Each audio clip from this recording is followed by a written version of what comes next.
Film की शुरुआत एक चीनी शेफ गांव से होती है।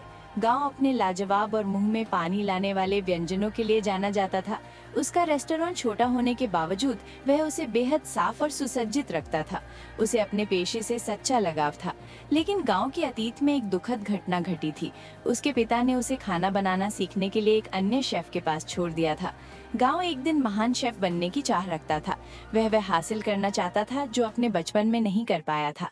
गांव का पिता भी एक मशहूर मास्टर शेफ था, मगर गांव अपने पिता से नफरत करता था क्योंकि उसने अपना बचपन उसके बिना बिताया था। हालांकि वह अपने पिता को याद करता था, लेकिन उसके पिता को कभी इसका पता नहीं चला। दूसरी ओर गांव के पिता को इस बात से संतोष था कि लोग नहीं जानते थे कि उनका एक बेटा भी है। यही बात गांव के लिए और अधिक दुखदायी थी। कहानी अब एक प्रतिभाशाली और आकर्षक युवा शेफ पॉल की ओर बढ़ती है। वह अमीर परिवारों के लिए खाना पकाता था। पॉल अपने देश में अपने पिता के लिए एक रेस्टोरेंट बनाना चाहता था, इसलिए वह विदेश छोड़कर अपने वतन लौट आता है। वह एक मछली विक्रेता के पास जाकर कहता है, मुझे बड़ी मछली दिखाइए, लेकिन मछली वाला उसे मना कर देता है। जब गांव उसी बड़ी मछली को खरीदने आता है तो मछली वाला उसे बेच देता है। ये देखकर पॉल क्रोधित हो जाता है और गांव को घूरता है। उसे जलन होती है कि मछली वाले ने मछली उसे क्यों बेची। उनकी नाराजगी देखते हुए मछली वाला मछली को 2 हिस्सों में बांट देता है ताकि झगड़ा न हो। इसके बावजूद वे दोनों एक दूसरे को गुस्से से देखते रहते हैं। इसके बाद पॉल के अद्भुत और शानदार रेस्टोरेंट का दृश्य दिखाया जाता है। आज उसका उद्घाटन है। रेस्टोरेंट बेहद साफ, सुंदर, ठंडा और स्टाइलिश है। इसे बड़े सलीके से सजाया गया है। पॉल का नया रेस्टोरेंट गांव के रेस्टोरेंट के ठीक सामने खुलता है। ये देखकर गांव के दोस्त चिंतित हो जाते हैं क्योंकि नया रेस्टोरेंट ग्राहकों को अपनी ओर आकर्षित कर लेगा। उनकी आशंका सच भी होती है। सभी ग्राहक पॉल के रेस्टोरेंट में उसके व्यंजन चखने चले जाते हैं। तब गांव के दोस्त उसका समर्थन करने के लिए छूट देने का सुझाव देते हैं। ये ग्राहकों को पसंद आता है और वे दोबारा गांव के रेस्टोरेंट में आने लगते हैं। पॉल के दोस्त ये देखकर नाराज हो जाते हैं। वे गांव के रेस्टोरेंट आकर झगड़ने लगते हैं, तुम्हें हमारी सफलता देखना बर्दाश्त नहीं होता। इसके बाद प्रतिद्वंदी तय करते हैं कि वे एक कुकिंग प्रतियोगिता करेंगे ताकि ये साबित हो सके कि किसका स्वाद बेहतर है। दोनों को जबरदस्ती प्रतियोगिता में भाग लेने के लिए कहा जाता है। पहले वे इनकार करते हैं, लेकिन एक दूसरे को पहचान लेते हैं। वे मछली बाजार में मिले थे, इसलिए वे प्रतियोगिता के लिए तैयार हो जाते हैं। मेज पर वही बड़ी मछली रखी जाती है जिसे दोनों हिस्सों में काटा गया था। सबसे पहले पॉल मछली काटता है। वे बड़ी तेजी और कुशलता से उसकी हड्डियां निकाल देता है। लोग उसकी तकनीक की प्रशंसा करते हैं। अब वह मछली गांव की ओर फेंकता है। गांव भी मछली को बहुत कुशलता से काटता है। जब वह खाल दिखाता है तो उस पर जरा भी मांस नहीं बचा होता। लोग उसके काम की भी तारीफ करते हैं। दोनों को बराबर की सराहना मिलती है। वहाँ एक चेयरमैन भी मौजूद होता है। वह उन्हें इंटरनेशनल शेफ चैलेंज कॉन्टेस्ट के बारे में बताता है। मुझे लगता है कि आप दोनों को इसमें भाग लेना चाहिए।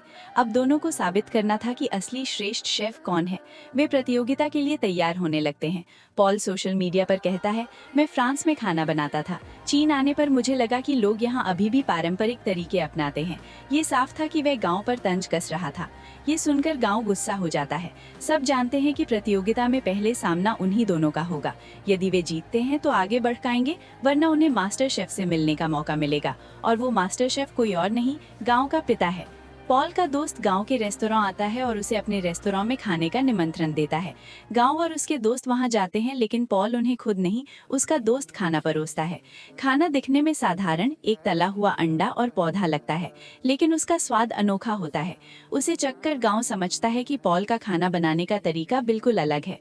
वह गुस्से में किचन में जाता है और चिल्लाता है, पॉल, तुम क्या साबित करना चाहते हो? क्या तुम अपने स्वाद से दिखाना चाहते हो कि तुम मास्टर शेफ हो? पॉल शांत रहता है और कहता है, मांस पकाओ, देखते हैं कौन बेहतर बनाता है। चुनौती स्वीकार करते हुए गांव मांस पकाता है। वह बहुत स्वादिष्ट लगता है। अब पॉल उसी तरीके से वही डिश रिकॉर्ड समय में बनाता है। गांव सूंघकर देखता है तो स्वाद में कोई फर्क नहीं। तब वह समझता है कि पॉल की तकनीक आधुनिक और तेज है। दुखी होकर वह वहां से चला जाता है। तभी कोई आकर गाँव से कहता है, तुम्हारे पिता बुला रहे हैं। गाँव उनके पास जाता है। गाँव पूछता है, अब क्यों बुलाया है, जबकि आप मुझे अपना बेटा भी नहीं मानते? उसके पिता कहते हैं, मैंने ऐसा इसलिए किया ताकि दुनिया न कहे कि तुम मेरे बेटे हो, इसलिए तुम्हें अपने दम पर इंटरनेशनल शेफ चैलेंज में भाग लेने का मौका मिल सके। मैं चाहता था कि तुम अपनी पहचान खुद बनाओ। गांव जवाब देता है, मुझे आपकी मदद नहीं चाहिए। जब मुझे आपकी जरूरत थी आप नहीं थे। अब मैं खुद साबित करूंगा कि मैं क्या कर सकता हूँ। गांव वहां से चला जाता है क्योंकि उसे अपने पिता की बातों पर विश्वास नहीं होता। अगले दिन इंटरनेशनल शेफ चैलेंज शुरू होता है। तैयारी पूरी है। गांव और पॉल दोनों तैयार खड़े हैं। समय शुरू होता है। पॉल को मीठा व्यंजन दिया जाता है जबकि गांव को चिकन डिश बनानी है। दोनों मेहनत से बनाए हुए व्यंजन समय पर पूरा कर लेते हैं। जज और दर्शक बेहद इम्प्रेस होते हैं। व्यंजनों का स्वाद चखा जाता है और दोनों को बराबर अंक मिलते हैं क्योंकि स्वाद में कोई फर्क नहीं। तब एक जज आता है और कहता है दोनों स्वाद बेहतरीन है, लेकिन प्रस्तुति में पॉल आगे है, इसलिए वह जीतता है। पॉल बेहद खुश होता है। गांव निराश होकर घर नहीं लौटता। वह कई दिनों तक वीडियो गेम खेलकर समय बिताता है। एक दिन वही शेफ आता है जिसके पास गांव को बचपन में छोड़ दिया गया था। वह समझाता है जीत हार जीवन का हिस्सा है। आज नहीं जीते तो क्या हुआ, कल जीत सकते हो। लंबे समझाने के बाद गांव घर लौटने और अगली प्रतियोगिता की तैयारी करने को तैयार हो जाता है। उधर पॉल जश्न मनाता है। उसके दोस्त सुझाव देते हैं कि वह अपनी दोस्त को मौका दे, लेकिन वह कहता है वह खाना बनाना नहीं जानती। उसकी बातों से पता चलता है कि दोस्त लालच में है और कुछ साजिश कर रहे हैं। तभी उसकी दोस्त 2 सूप कप लाकर कहती है, बताओ किसमें ज्यादा नमक है। पॉल चुप हो जाता है क्योंकि उसकी स्वाद पहचानने की क्षमता कमजोर थी। ये जन्मजात समस्या थी। उसके दोस्त इसे उजागर कर देते हैं और उसे धोखा देते हैं। वे उसके रेस्तरां को बेचने की योजना बनाते हैं। पॉल दुखी होकर बाहर बैठकर शराब पीता है। तभी गांव उसे देखता है और उसके पास बैठकर कहता है, तुम जीते हो, खुश क्यों नहीं। पॉल कहता है मैं जीता जरूर, लेकिन बहुत कुछ खो दिया। फिर वह एक पोस्टर की ओर इशारा करके कहता है, वह मेरा आदर्श है। वह गांव का पिता था। ये सुनकर गांव मुस्कुराकर लगभग व्यंग्य में कहता है, वह मेरा पिता है। वह पॉल को अपनी कहानी बताता है। पहले पॉल विश्वास नहीं करता, फिर कहता है दुखी मत हो, हम क्या कर सकते हैं। गांव कहता है हम बोतलें फेंक सकते हैं, और दोनों पोस्टर पर बोतलें फेंकते हैं और यहीं उनकी दोस्ती गहरी हो जाती है। जब पॉल लौटता है वह देखता है कि उसके दोस्त उसका रेस्तरां बेचने की बातचीत कर रहे हैं। वह रोकता है। वे पूछते हैं अंतर्राष्ट्रीय प्रतियोगिता में तुम किसे साथ ले जाओगे, अकेले नहीं जा सकते। पॉल कहता है मैं पागल नहीं हूँ, मैं योग्य व्यक्ति ले जाऊंगा, और वह घोषणा करता है गांव के साथ जाने की। उसके दोस्त ईर्ष्या से क्रोधित हो जाते हैं। पॉल उन्हें वहां से भगा देता है। अब दोनों प्रतियोगिता की तैयारी शुरू करते हैं। पॉल गांव को नई तकनीकें सिखाता है और गांव उसे पारंपरिक तरीके सिखाता है।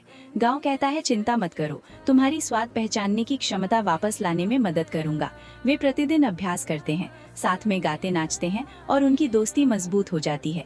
दूसरी प्रतियोगिता का दिन आता है। वे एक बेहतरीन मीठा व्यंजन बनाते हैं। जज उसे पसंद करते हैं और कहते हैं कि उन्होंने ऐसा स्वाद कभी नहीं चखा। दोनों जीत जाते हैं। एकता में शक्ति है। अब तीसरी प्रतियोगिता शुरू होती है। इस बार मुकाबला मास्टर शेफ यानी गांव के पिता से है। पॉल कहता है मुझे लगता है तुम जीत सकते हो, अपने पिता का सपना पूरा करो। गांव मान जाता है। प्रतियोगिता शुरू होती है। गांव के पिता आग से फूल बनाकर शानदार मिठाई बनाते हैं। जज उसे पसंद करते हैं। जब गांव की बारी आती है तो वह नूडल्स का कटोरा पिता को देता है। वही नूडल्स जिन पर बचपन में उसे डांट पड़ी थी, तुमसे नूडल्स भी नहीं बनते। लेकिन आज पिता उसे चखते ही रुक नहीं पाते। वह भावुक होकर कहते हैं बहुत बढ़िया मेरे बेटे, उसकी प्रशंसा करते हैं। दर्शक समझ जाते हैं कि वे पिता पुत्र हैं। दोनों का सपना पूरा हो जाता है। अंत में दिखाया जाता है कि गांव और पॉल साथ मिलकर रेस्तरां चलाते हैं। ग्राहकों की भीड़ पहले से ज्यादा होती है। लोग उनके खाने की तारीफ करने नहीं थकते और फिल्म इसी खुशी के दृश्य पर समाप्त होती है।